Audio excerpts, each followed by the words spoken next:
OLE, the utopian world of online education. Hello and welcome to yet this session of Social Science with Milita Haldar and to the yet another topic of political science, or to say democratic politics, of chapter 2, that is to say gender, religion and caste. This topic of the subject of political science will give you an insight about how gender, religion and caste, the three major criterias which have subdivided India as well as other countries into subcategories, how they have influenced the role and growth of politics in India as well as in the other countries.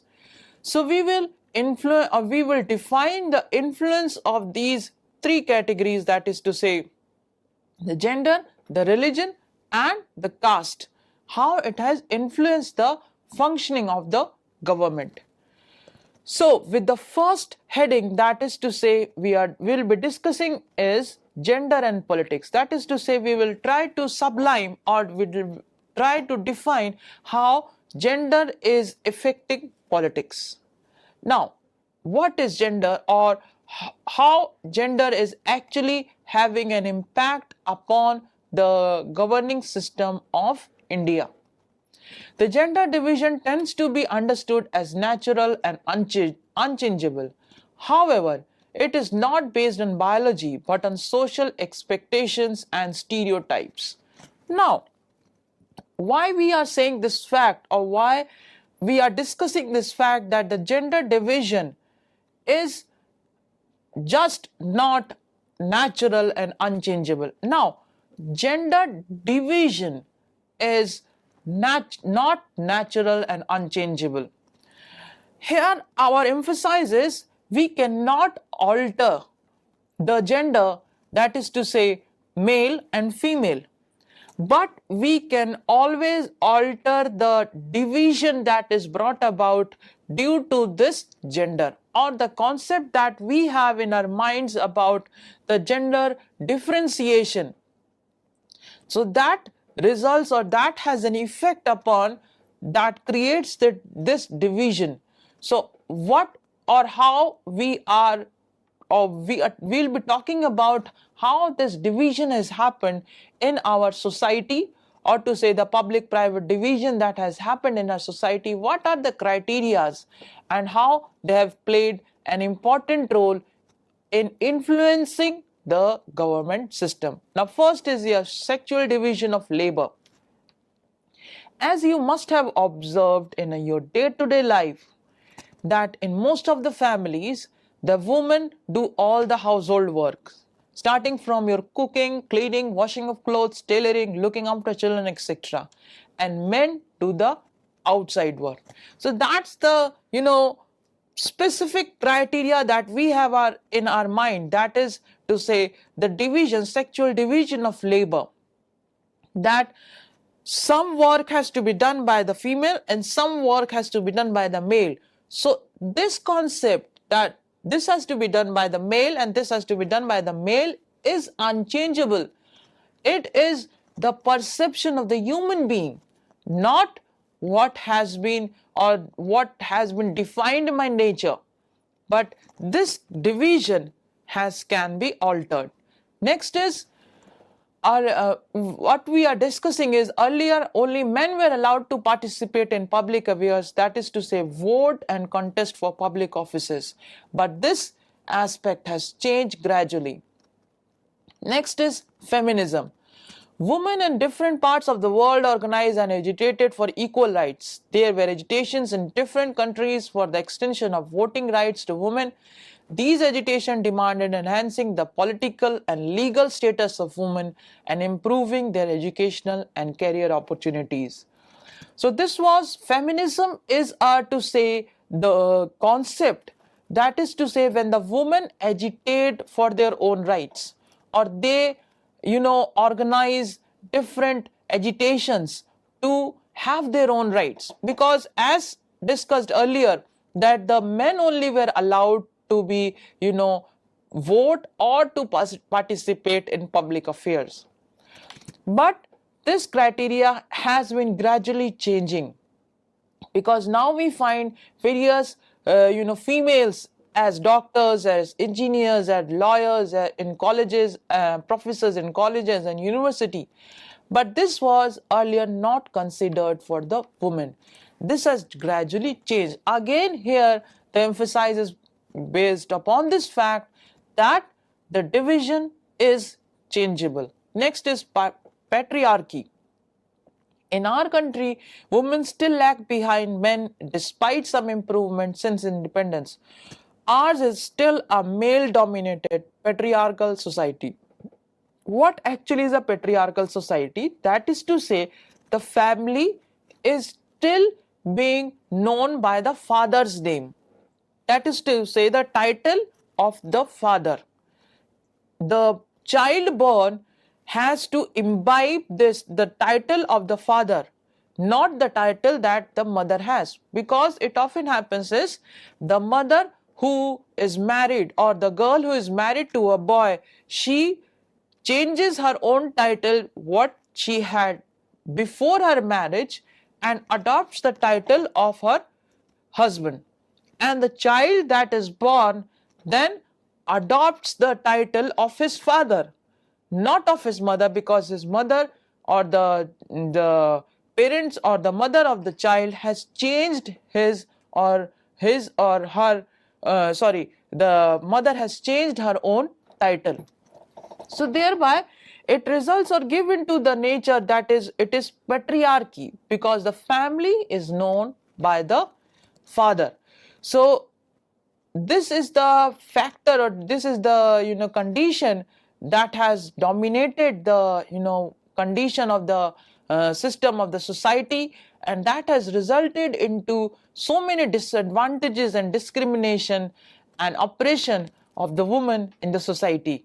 And these are some of the incidents that I am trying to relate to you, and what have been actually done to evade these problems. Now, if we go through it, the literacy rate among women is only 54% as compared with 76%.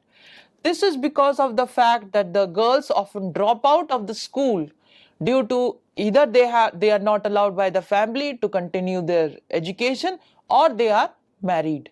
So thereby the literacy rate is lower in comparison to the male. This shows the the discrimination of the woman in comparison to the male. Next, in India, selective abortion has led to decline in child sex ratio. That is the number of girl children per 1,000 boys.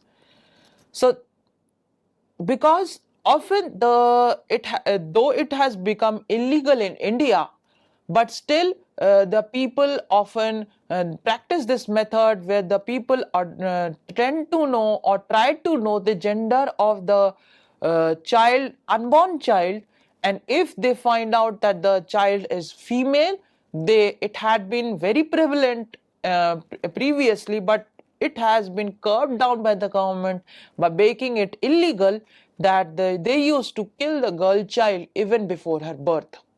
So it has resulted into very different, or to say a different category where the sex ratio is very much different. That is, the number of girl child is lower than the number of the male child.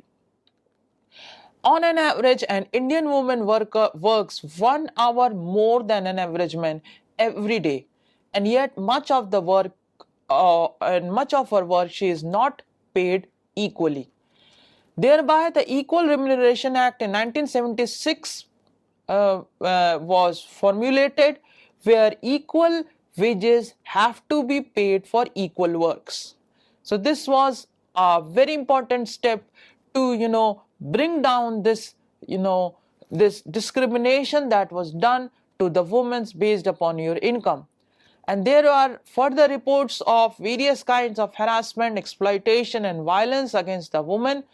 Urban areas have become particularly unsafe for women. This is a very important notion that you have here, that urban areas have become very unsafe for women. Why it is the fact? Because with growing time, the visualization of women is changing. How they perceive the woman is gradually changing, and this has led to the several effects upon the woman, that is so to say they are sexually exploited, they are oppressed. Though we are talking about development, or though we are talking about equal rights, but still this is very much prevalent in our own society.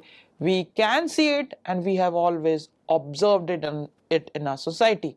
Now, after talking about the various different criterias or condition of the woman in the society, we will be further discussing about how or what has been the role of women in the politics condition or political condition of India. We'll be going on and proceeding on with stage by stage. That is to say, the percentage of elected women members in Lok Sabha has touched 14.36% of its total strength for the first time in 2019.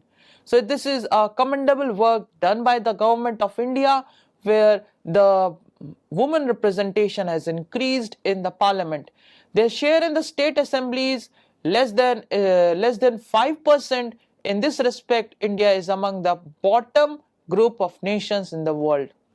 This is again concept that is hijacking our developmental index.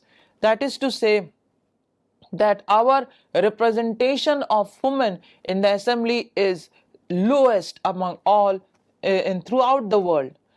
Next is gender division is an example that some form of social division needs to be expressed in politics. So this paves the way for the fact that the government has to think about how to combat this problem of gender in the society. One way to solve this problem is to have a fair proportion of women in the elected bodies in panchayats and municipalities. 1/3 of the seat in local government bodies are reserved for women. This was again a very important step taken by the government of India, where it reserved 1/3 of the seats in the local body elections for the women. And furthermore, the best step that has been taken by the government till date, that is in March 2010, the Women Reservation Bill was passed in Rajya Sabha, ensuring 33% reservation to women in parliament. That is a commendable work done by the government of India, where it propagated or increased the ratio, tried to increase the ratio or women representation in the parliament to 33%. Again, it will always pave a very positive or have a very positive effect upon the effect of gender on politics. Now we will be further defining a very important topic of religion, communalism and politics. This is a very important topic to say, because it encompasses a very wide area when we are talking about Indian politics.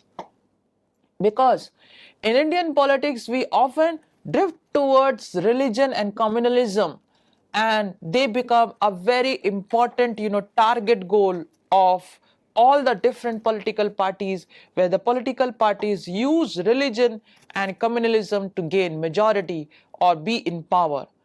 So here I am trying to incorporate the different ideas that have revolved or evolved around the growth and the concepts of religion and politics. The first concept or the heading that I am discussing with you is Gandhiji propagated for this fact that religion cannot be separated from politics. Here, he did not just talk about do not separate religion from politics, but he tried to emphasize upon this fact that we have to incorporate the better values of all the different religions that we have in India and try to incorporate into the political system. This is a very important fact, that we have to incorporate the ideas, the better ideas of different religion that we have in India, and incorporate it into the functioning system of the government. Next is, human rights groups in our country have argued that most of the victims of communal rights in a country are people from religious minorities. Again, this is the condition that is very much persistent in India, and though we have tried to formalize different roles and different ways through which we can tackle, but still, communal rights happen in India that results into the death of people, and as has been observed, that religious minority or the minorities are based upon religion are often die, or the people who die more belong to the religious minorities. Next aspect that we'll be discussing about is the women movement, where family laws of all religion discriminates among women, because they have demanded this fact that there should be laws, there should be change in the laws and make them equal to the male because in various religious factors or in various religion, equality is not accepted with the male or female.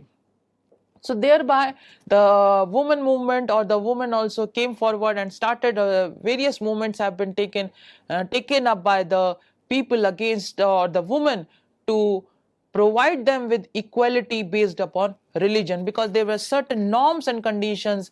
Just the property inheritance law very recently was changed by the government, or to say the court, that it provided the woman with equal rights on the parental property. So thereby it was just a movement, just an example of a movement that has been presently happening, and this propagates for equal rights. Now next is the ideas and ideals and values drawn from different religions as propagated by Mahatma Gandhi, that it will, if they are incorporated, these will help into solving of the various problems that we have always tried to solve. Next heading or next concept that we will be discussing is communalism. Again, communalism is a very important topic when we are discussing about the religion and politics, because religion is communalism is when we incorporate religion in politics. So when we are incorporating religion in politics, we are talking about communalism. Though communalism can be used in a positive way, but as a fourth, till now, communalism has been used very negatively, because it had been a very negative effect upon the political scenario of India. As has been discussed, or as we all know, that when beliefs of one religion are presented as superior to those of other religion, that becomes the problem. When the demands of one religious groups are formed in opposition to another, when state power is used to establish the domination of one religious group over the rest. These are some of the criterias where politics have played a very important role in agitating this problem of communalism, where one group or one majority group is favored more than the other groups or the other religion. So it results into riots and confusions and problems within the society. So communalism can take various forms in politics as mentioned below. If you go through the various headings that are given here, if you go through it, you will come to know that how communalism has very much adversely affected, because there are some stereotype of religious communities are there who believe in superiority of one's religion over the other religion. They are stereotype. Why we are saying or emphasizing upon this term stereotype, that is to say they don't want to adopt new ways, new technologies. They have the thought process that the previous people, or to say that has been from history. that what their parents used to do or what their elder used to do, they tend to follow the same very process. So they are stereotypes of religious communities are there who believe that they are superior than the other. So this difference of superiority and inferiority, this results into the conflicts, as has been in the case of gender. When we are talking about the gender and politics, so is in the case of your, when we are talking about your religion and your politics. Wherever the majority, or whenever a group of people identify themselves as majority, then whenever they tend to identify themselves as majority and tend to influence the minority, this results into your upheaval of various conditions, as has been often communal rights takes place, and various ugly conditions come up, and as has been in various places of India and Pakistan, where people have suffered very, very adversely due to the communalism of politics, where the people consider themselves better than the other group. But here is the solution to the problem when we talk about, or when we adopt the measures of secular state. Where secular state, why we should adopt the secular state? Because we have to always think that we cannot work in individually, or in isolation. We have to take into incorporation all the member of the society. So different members of the society may have different religion, may have different gender, may have different ideas. So this idea has to be incorporated. So because this idea has to be incorporated, so we have to adopt secular state measures, or we have to adopt secular methods to incorporate all the different members of the society. Then only we can properly develop as a state or nation. So what are the specific criteria, or why we can say that India is a secular state? Because there is no official religion of Indian state.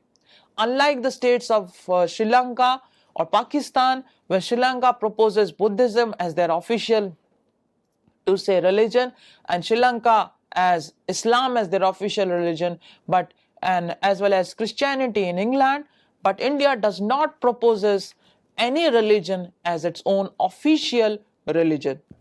Next is, the Constitution prohibits discrimination on grounds of religion. This is another important factor where the Constitution prohibits any division in any condition based upon religion. Next is, the Constitution provides to all individuals and communities freedom to profess, practice, and propagate any religion, or not to follow any religion. So thereby the government, or the Constitution of India, that is to say the law in India, is this, that we or any individual in the society can profess or practice any religion, or can change any religion, and no one can force anyone to follow or practice any one religion. At the same time, the Constitution allows the state to intervene in the matter of religion in order to ensure equality within religion communities. For example, it bans untouchability. Again here, in one aspect, the government does not interfere, but when the government actually interferes is in the functioning of the religious activity, is that whenever there is some inequality, or the practices go against the specific norms of the society, as in the case of case of untouchability, where the Constitution makes it unlawful to practice untouchability. Untouchability, though, has been a part of a religion where in various ways people used to practice untouchability, but this has been totally prohibited, or to say banned, by the Constitution of India, that a person cannot practice untouchability. That is, they cannot ask anyone based upon religion not to practice anything. There was so many conditions where people when of lower caste people were not allowed to use water from the general pond, or to say the general pond, they were not allowed. But if they practice this measure again, or they in the present scenario if they practice, they can be put behind bars. So this is a very important measure that has been taken by the government, but still caste has a very dominating role in governing, or has having an influence on the politics scenario of India. This caste and politics is to say a very integrate scenario of political system in India. As unlike gender and religion, caste division is special to India. All societies have some kind of social inequality and some forms of divisions of labor. In most societies, occupations are passed on from one generation to another, but caste system is an extreme form of this. As you must have been knowing this fact that whenever we are talking about caste specifically is the categorization of people based upon the whatever occupation they were practicing, and based upon it the people belonging to the lower caste were not allowed, or they were untouchables. They were not allowed to have proper rights, or to say common rights were denied to them. But this has been gradually changing, whereas due to urbanization, due to occupational mobility, this caste hierarchy is gradually breaking down. Because actually what is happening is occupational mobility, that is to say the people are in a growing rate of literacy and education. The people often have, because earlier the caste system was so much rigid that the upper caste will be always be in an always had an upper hand over the lower caste people.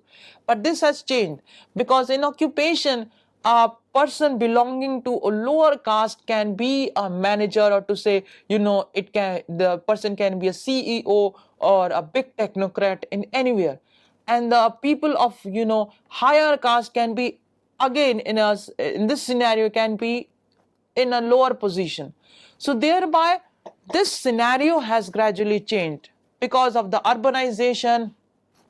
In various condition it used to happen that the people belonging to higher caste were not traveling with the people of the lower caste.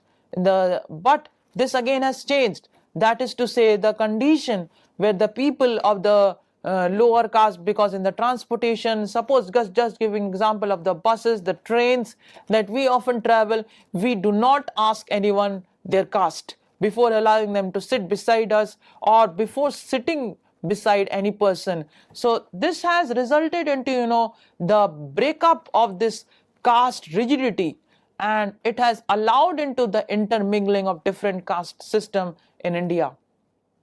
Furthermore, if we discuss it down, when parties choose their candidates or when government are formed, political parties usually keep the caste composition in mind.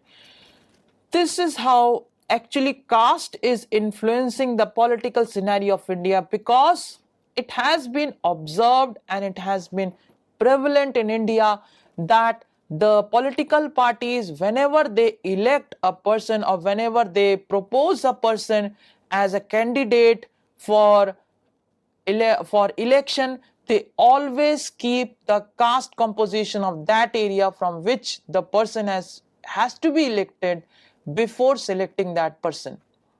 Because it often happens that the people very much they get in touch, or they identify themselves with the same caste people. So thereby it is a prevalent scenario in India. Next is the political parties and candidates in elections make appeal to caste sentiments. Again, because they are electing the person based upon the caste, whenever they are propagating, or whenever they are making appeals to the people, they often make appeal based upon caste, that this person belongs to this caste, so vote for them or vote for him. Next is, to gain support, political parties tend to raise caste-based issues just during elections to get political support, as one man, one vote system or adult franchise has made the voter very powerful. This is, a particular scenario of India where caste becomes very important during the elections, because they tend to, channelize the sentiments of the people or the common man by using the sentiment of caste or the emotion of caste. The caste card is used to channelize the sentiments of the people towards them by, propagating the ideas of the caste system more and more during the time of election. And it has been observed that political parties have brought new consciousness among people belonging to lower caste. This is a positive nature to say when they are trying to propagate or making the people aware about their caste or what are the scenario or what are they doing for their own caste. They have tried to evolve the ideas of the lower caste people that they have their rights too, because they try to propagate or instigate the people upon their rights, that you have your own rights to do anything you want. So thereby they try to play with the sentiments, and while they are playing with the sentiments, they are also having a positive effect upon this fact that they are allowing them to understand and know their rights and how to use their rights. So this is one of the important factors when we are incorporating, whenever we are talking about caste with politics. Now our next focus is, when the focus on caste in politics can sometimes give an impression that elections are all about caste and nothing else. As I have been talking about caste and politics, you may be thinking that the caste has a huge influence upon the election of India, but this is not actually the case, as no parliamentary constituency in the country has a clear majority of one single caste. So every candidate and party needs to win the confidence of more than one caste. It is a very simple thing for you to understand that in a particular locality, if a person has to be elected, it cannot just appease the requirement of one caste, because it often happens in elections that one caste will not be in majority in all the places. So thereby the people or the party often tends to not only appease the requirement of one caste only, it has to incorporate the ideas of other caste and the people also. No party wins the votes of all the voters of a caste or community. Why is it so? Because of the fact that there are number of parties are there. Because there are number of parties, so thereby different parties put candidates of the same caste. Party A, Party B and Party C is there, and they have their own candidates. And it often happens that the candidate from Party A may be the same caste as of the candidate from Party B. So thereby the voters will be here divided. So thereby they have to appease the requirement of the minorities also. Next is, or the other caste groups also. Next is, some voters have more than one candidates from their caste, while many voters have no candidates from their caste. This I have discussed with you, that how they tend to influence the ideas of the people by having different members of the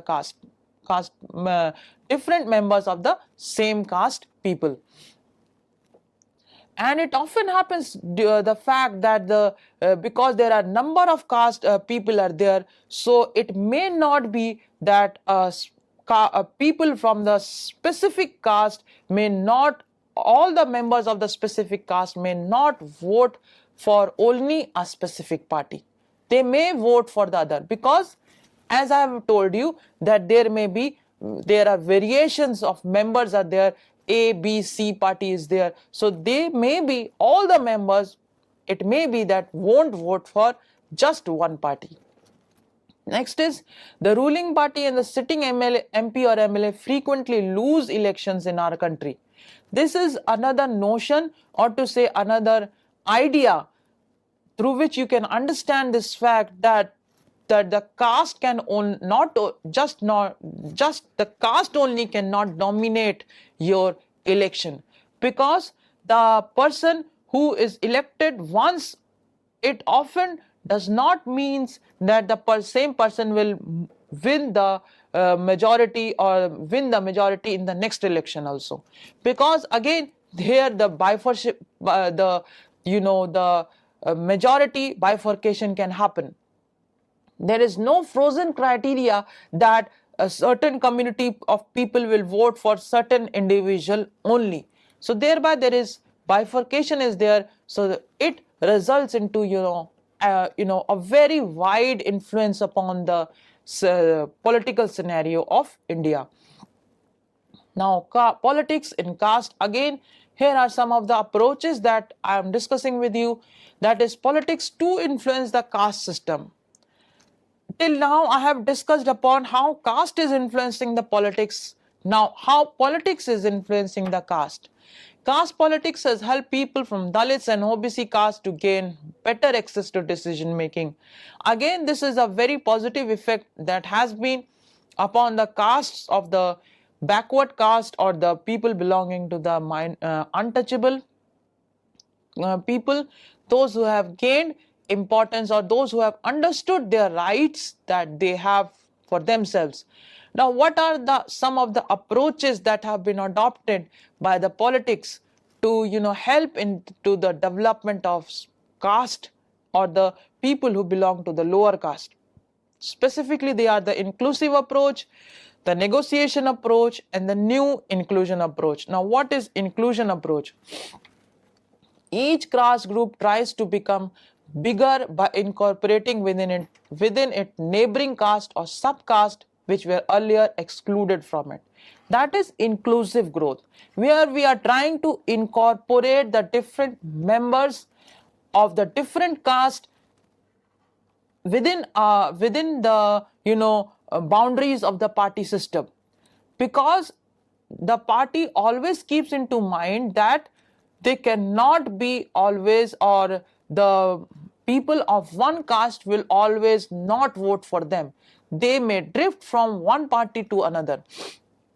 So what they do is they try to incorporate the different members or the subcastes also, and they try to adopt this inclusive, that is including approach. Negotiation approach. Various caste groups are required to enter into a coalition with other caste or communities and thus enter into a dialogue and negotiation. Now, here what are they doing is, the different members of the caste groups or the different levels of the caste groups, they come in together, they form a coalition form of group, and then they or community, and then they try to influence the dialogues and negotiation. That is to they tend to influence the politics of the political scenario or the government system of that particular area. So here they are making negotiation in the sense they are negotiating between each other. Okay, I'll propagate for this idea, you will propagate with this idea. Negotiation is simply when we try to incorporate the ideas of different ideas together, and we tend to gel out with each other. So that is negotiation. We try to negotiate ki you have this, I'll propagate this, you will propagate this, I will propagate this. And whenever there is some problems or there is conflicts, so one member or one group may bring down their rights and allow the other groups to propagate their rights. In another area, if there is a conflict, they try to negotiate. Okay, I'll bring down my rights here, and you bring up your rights here. In another case, I bring up my rights here and you bring down your rights there. So this is a type of negotiation. We try to adjust. So that is, negotiation is a kind of adjustment that is made. Now next is new inclusion. New kinds of caste groups have come up in the political arena, like backward and forward caste groups. New inclusion, that is to say, new group members are coming up. Earlier only untouchables were considered in taken into consideration by, but now the various caste have, in each caste, all the different castes have different backward also within the caste. Suppose there is a superior caste is there, so within a specific caste there may be members who belong to that same caste, though they may be considered superior in comparison to the lower caste, but they are backward in the sense when we are talking about the hierarchy of a same caste. So thereby they have tried to incorporate these ideas also. I hope each and every concept is clear to you, and if I have tried to incorporate the different ideas that we are discussing, or we have discussed in your, or the topics that have been discussed in your subject, and I've tried to incorporate the ideas, and still if there's some ideas or some points I have may have missed out, so these are some of the points that are given, and try to go through it, and I hope you will be able to understand. And if you are able to understand, try to check your progress by answering these specific questions. These are some of the questions that are being given here, and if you are able to answer these specific questions, you will be very easily able to give your exams or on this particular subject or this particular topic very easily. So best of luck for your future, and best of luck for your exams. So thank you, stay focused, stay tuned.